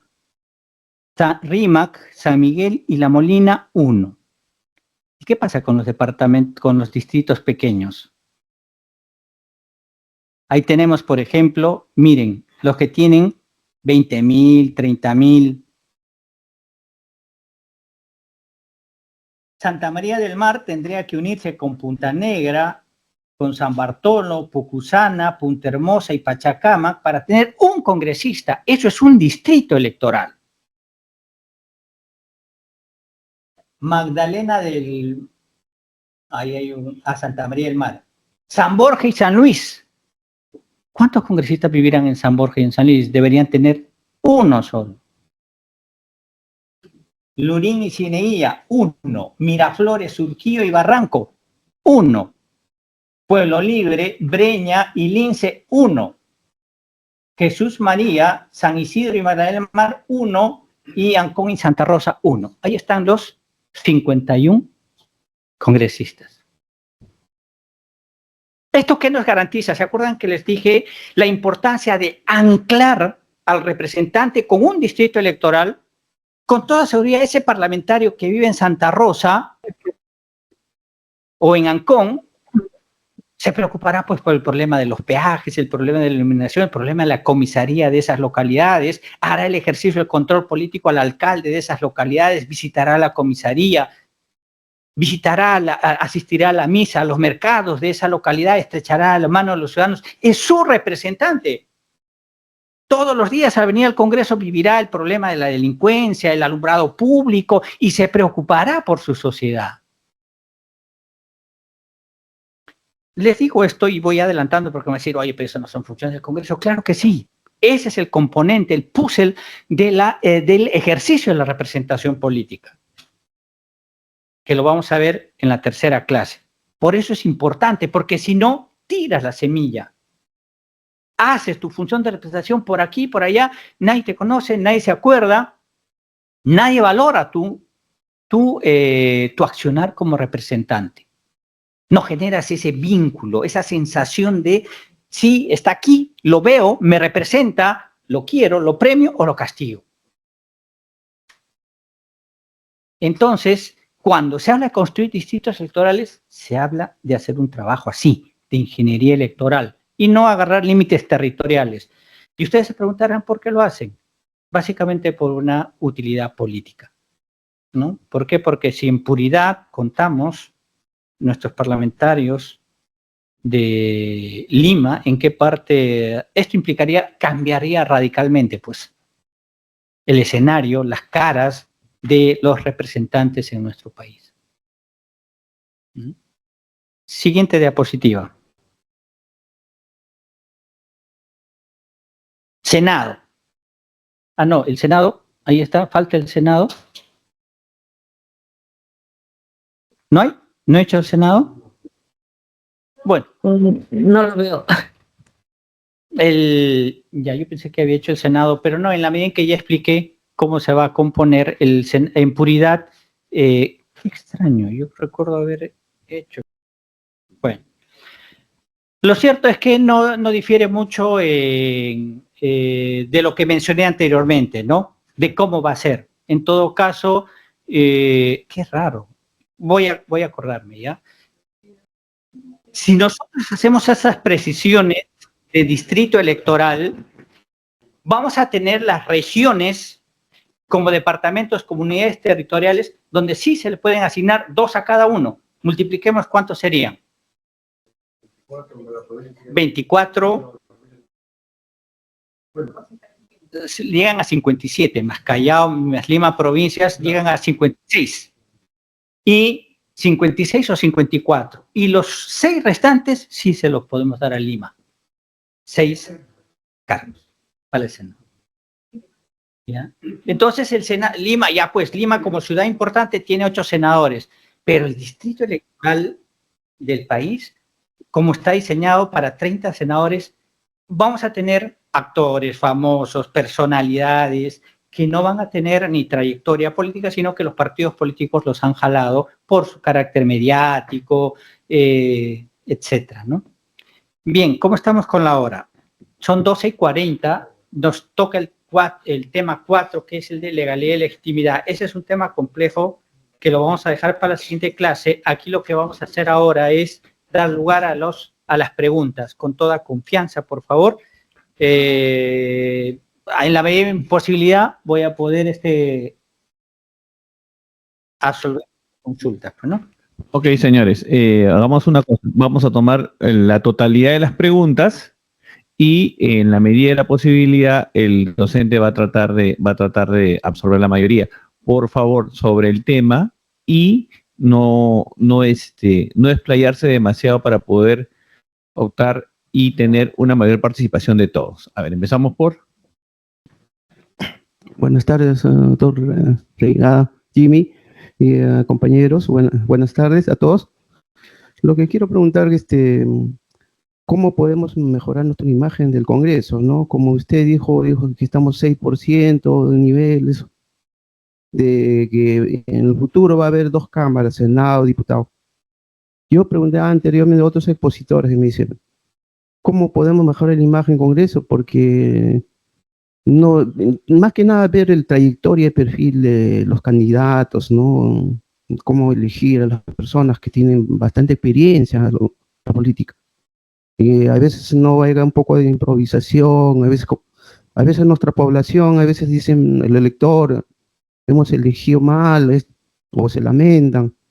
Buscar personas idóneas, ¿no? Que tengan mucha capacidad, experiencia, profesión, o cambiar requisitos en la Constitución, ver las reglas electorales, algo, para poder mejorar la imagen de nuestro Congreso, ¿no?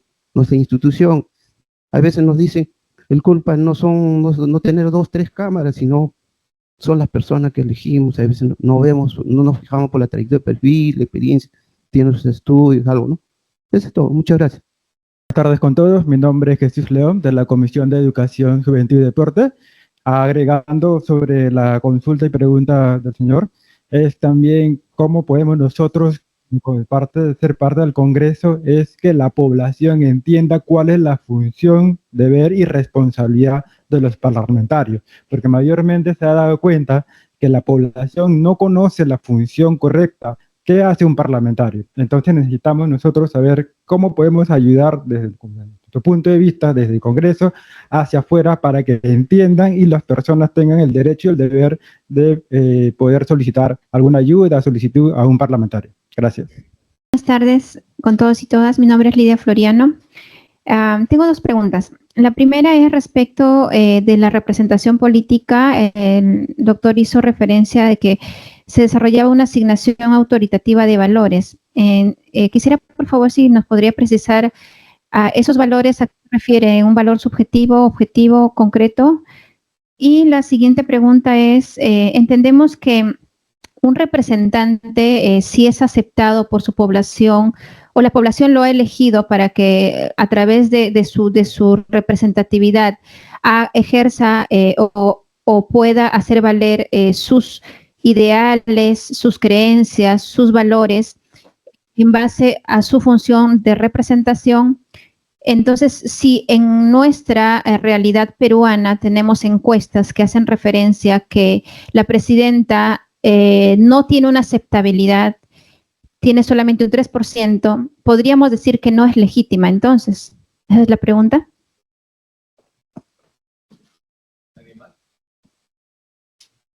Bueno, me voy a aprovechar de mi amigo para hacerle una pregunta. Con respecto a la propuesta que había hecho de los distritos electorales, ¿no cree usted que esto sería una repetición o que estarían cargándose sobre la jurisdicción territorial y estaría entrando en contradicción con la propuesta anterior? Porque estaría reemplazando la territorial por la poblacional, básicamente, ¿no? Y esto también entraría en colisión si es que no se hacen otras modificatorias, en tanto y en cuanto no se le limitaría al parlamentario únicamente a que trabaje en su jurisdicción, ya que a la fecha el parlamentario es parlamentario de la nación.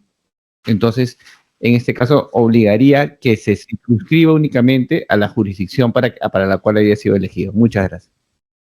Ya. Yo pensé que habían mencionado. Ok, listo. Bien, vamos a comenzar por lo último, por la pregunta de Aldo. No sería una réplica. ¿Por qué? Porque así como hemos hecho el trabajo de especificar en la representación de Lima, 51 parlamentarios, pero por distritos de manera específica, pensemos en provincia. Por ejemplo, a ver, alguien de provincia, un ejemplo. Loreto. Por ejemplo, Loreto tendría ¿cuántos representantes según la...? 5. Entonces habría que dividir. Por ejemplo, Maynas, que es la capital, debería tener 3 congresistas o 2 congresistas. Habría que ver el volumen de la población. 200.000. Los demás restantes serían de las siguientes. ¿Cuáles son? ¿Qué distritos tiene? No. Todo Loreto. Ya, habría que agrupar en 200.000 habitantes. Miren, ¿ah? Entonces, un senador representa a todo Loreto, pero un diputado representa a Maynas, por ejemplo, que es la capital, ¿no? Y así es distinto. O sea, la circunscripción del senador es más amplia, mientras que la del diputado es más específica. Se le sitúa, se le ancla a un distrito electoral. No hay problema con que trate temas específicos de su población, porque para representar a la región está el senador y para representar al país, la unión de los senadores. Tu misión como representante en la Cámara de Diputados es ser representante de un sector específico. Un diputado no representa a la nación. Eso es una mentira muy grande. El Congreso reunido representa a la nación. ¿Por qué? Porque bajo el criterio de la representatividad hemos visto que unidos todos como un rompecabezas estamos reproduciendo al país. Es una característica que le hace única al Parlamento. No hay ninguna otra institución que tenga esa condición de representatividad. Por eso es que se le dice que es el primer poder del Estado. El Ejecutivo representa a un grupo político o en máximo a una alianza. Pero en cambio en el Parlamento, además de estar los representantes de todo el país, están presentes las fuerzas políticas más importantes de un país, al menos las que han pasado la valla electoral, ¿no? Entonces, reitero, no habría problemas. ¿Por qué? Porque en Ancash, por ejemplo, que tiene como, no sé cuántas provincias tiene, como 25 provincias y tiene como 7 diputados. Se agrupa a los distritos que tengan 200.000 por cercanía, ubicación. Ese es el trabajo de la ingeniería electoral que realmente tiene que hacer la OMPE. En sistemas electorales hay un criterio por el cual se dice que al diseño del distrito electoral, por el cual se denomina al diseño de un distrito electoral bastante alambicado, que obedezca al interés ya de un específico, de algún líder político, se llama el gerrymandering. Por ejemplo, yo podría unir la mitad del cercado de Lima con la mitad de Breña y un poco, ¿por qué? Porque ahí me conocen, etcétera. Es un diseño a medida, por ejemplo. Diseño electoral, gerrymandering. ¿Por qué? Porque el diputado que lo propuso en Estados Unidos lo hizo así, en función de sus expectativas. Pero no, en este caso, el poblacional manda, en este caso, sobre lo territorial, que es lo que debe ser, ¿no? Luego, yendo a la pregunta de Lidia Floriano,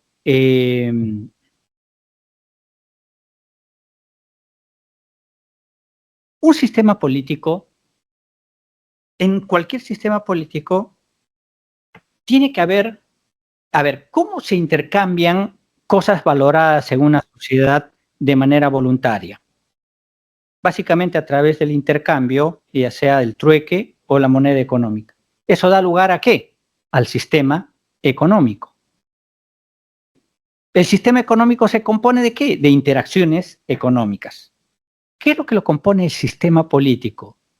Son interacciones políticas donde alguien te asigna cosas de manera vinculante. ¿Qué cosas te da de manera vinculante? Desde pautas de comportamiento, por ejemplo, normas, códigos, leyes, desde servicios, como por ejemplo políticas públicas, o como por ejemplo, bienes y servicios, sueldos, construcciones de carreteras, etcétera, hasta productos de naturaleza simbólica. Por ejemplo, el salir a marchar, cuando sale el presidente por 28 de julio y el ciudadano se siente orgulloso de sus Fuerzas Armadas, o cuando vamos a izar la bandera. Es decir, el sistema político te otorga cosas de manera vinculante. Eso lo hace único a la política. Entonces, cuando Lidia nos pregunta qué cosa se refiere, pautas de comportamiento, bienes y servicios, productos de naturaleza simbólica y uno más que por ahí no recuerdo, ¿ya? Me voy a acordar en el camino. Esos son los outputs del sistema político, ¿no? Pero para eso el sistema político requiere insumos que tiene que recoger de la sociedad. Ahí están, por ejemplo, ¿no? los impuestos, el trabajo que realizan las personas, etcétera. ¿No? Hay un conjunto de elementos que para que el sistema político funcione requiere de la sociedad, ¿no? Entonces, los apoyos y los insumos sirven para que el sistema político pueda producir productos valorados por la sociedad. Que en determinado momento, por ejemplo, les dije, ¿para nosotros ahora las conchas de Spondylus significan algo? No, pero en su momento para los incas fue como una moneda de cambio. Por ejemplo, si un rey agarra y te dice, te nombro a ti marqués o duque, ¿para nosotros puede significar algo? No, pero en Inglaterra o en su momento, una cosa súper valorada. En este sentido, el valor es subjetivo, no lo otorga el contexto, ¿ya? Y bueno, pues en términos de ciencia política, cuando un parlamentario va a un restaurante y no lo dejan comer porque le comienzan a hacer así para que se vaya, o cuando quiere ejercer su función en un distrito, quiere entrar a una calle y lo botan o le tiran agua, ¿es legítimo o es ilegítimo? Es ilegítimo. No puede ejercer su función legalmente, jurídicamente. Para los abogados sí es legal y es legítimo, ¿no? Pero en términos reales y empíricos, no te olvides que legalmente, a través de la fictio jurídica, se pueden consolidar algunas cosas. Por ejemplo, ¿quién me va a discutir ahora de que, quién me puede decir que en términos reales que el poder se divide solamente en tres poderes? Es una ficción jurídica aceptada, doctrinariamente defendida, pero ¿es real? No es real. Entonces tenemos que, nosotros, les he dicho, el Parlamento no solamente es una institución jurídica, sino es fundamentalmente política y tenemos que considerar las dimensiones políticas de las instituciones. Y evidentemente hay un problema con la popularidad de la presidenta, ¿no? Legalmente será legítima y legal, pero en términos políticos, claramente su situación pende de un hilo, ¿no? José León nos dice, la población no conoce las funciones del Congreso. Sí, efectivamente, pero pueda incluso que no conozca, no tiene que conocer necesariamente. Hay países, por ejemplo, donde los ciudadanos prácticamente no se interesan de la política o de sus instituciones, pero hay la confianza de que están haciendo bien las cosas. O sea, si tú vas, por ejemplo, a los países nórdicos, a Inglaterra, etcétera, probablemente los ciudadanos no te puedan describir claramente cómo está organizado su parlamento, o cómo ejercen las políticas públicas, o cómo está organizado el Poder Judicial. Pero hay la sensación de que, hoy están haciendo bien las cosas. Legitimidad. En nuestro país es cierto, el problema es que, ¿qué es lo que pasa? No solamente hay desconocimiento, sino también hay una colisión entre la naturaleza de la institución, que es democrática, y la cultura política de los peruanos. La cultura política de los peruanos somos esencialmente tradicionalistas y con reminiscencias autoritarias, y nuestro Parlamento claramente se organiza bajo los principios democráticos, y eso la población no lo entiende. Por ejemplo, el diálogo, el debate, consideran como una pérdida de tiempo. Las alianzas, por ejemplo, lo entienden como una repartija, y los medios de comunicación perversamente exacerban ese tipo de percepciones. Ese es un problema serio. Entonces me pregunta Celestino, ¿cómo mejorar la imagen del Congreso? Hay tema estructural. El tema estructural tiene que ver con el cambio de la cultura política de los peruanos, que ese es un tema complejo de generaciones. En este sentido, la democracia y el Congreso nos ha venido como un regalo impuesto, ¿no? Así como cuando a una señorita de los Andes le piden y le dicen de manera intempestiva vas a tener que usar pintalabios y taco 7. ¿Cómo creen que se va a desempeñar? Igual somos los peruanos con nuestra democracia y con nuestro parlamento. No lo conocemos y no lo sabemos utilizar. No sabemos cuáles son las funciones de nuestro parlamentario. ¿Y cuál es el drama del político, del parlamentario? Es que difícilmente va a tener que estar en un constante trabajo de enseñar y responder a la expectativa del electorado. Miren, convivir con un pensamiento tradicional y a la vez explicándole por qué el Congreso es democrático, por qué les he dicho que el ejercicio de la representación es intersubjetivo.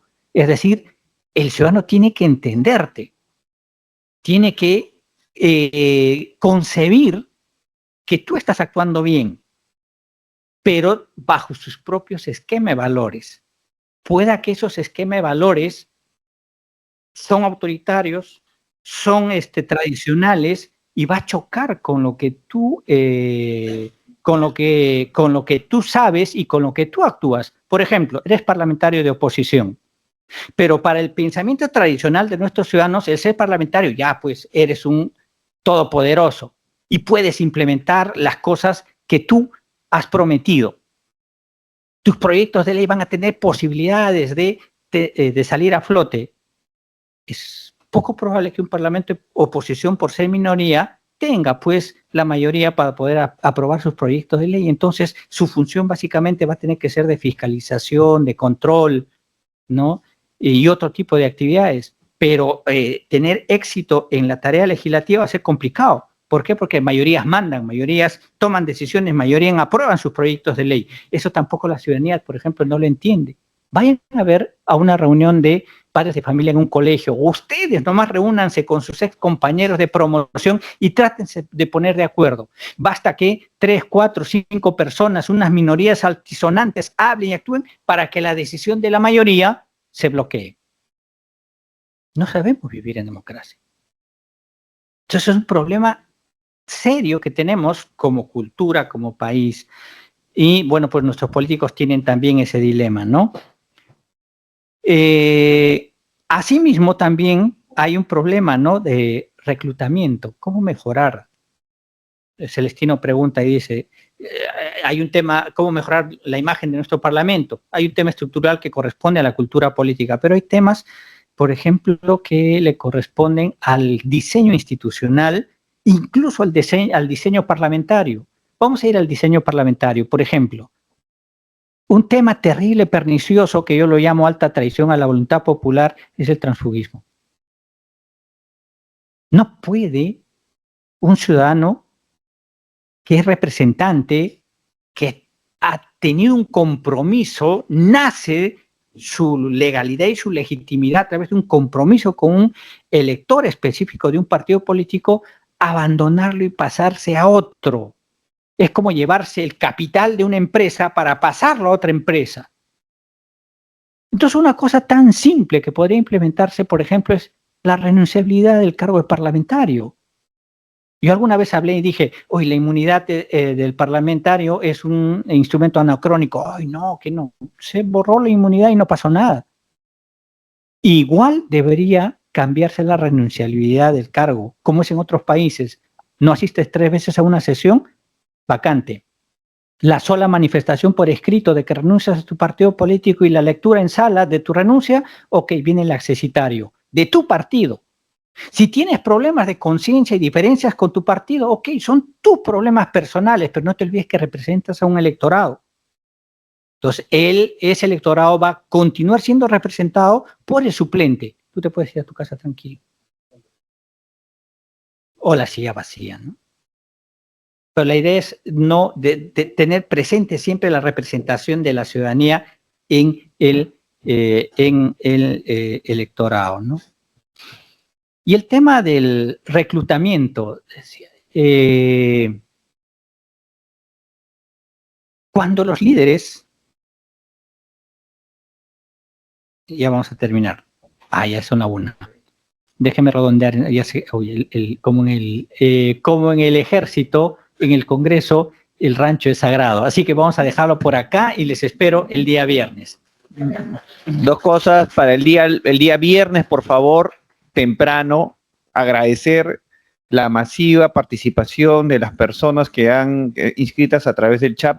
Doctor, tenemos 117 personas participando en el chat, que no quería dejar sin leer la participación del señor Víctor Paredes Cachi, que hace un comentario y dice: los representantes deben estar conectados con la población y conocer las necesidades reales de la población.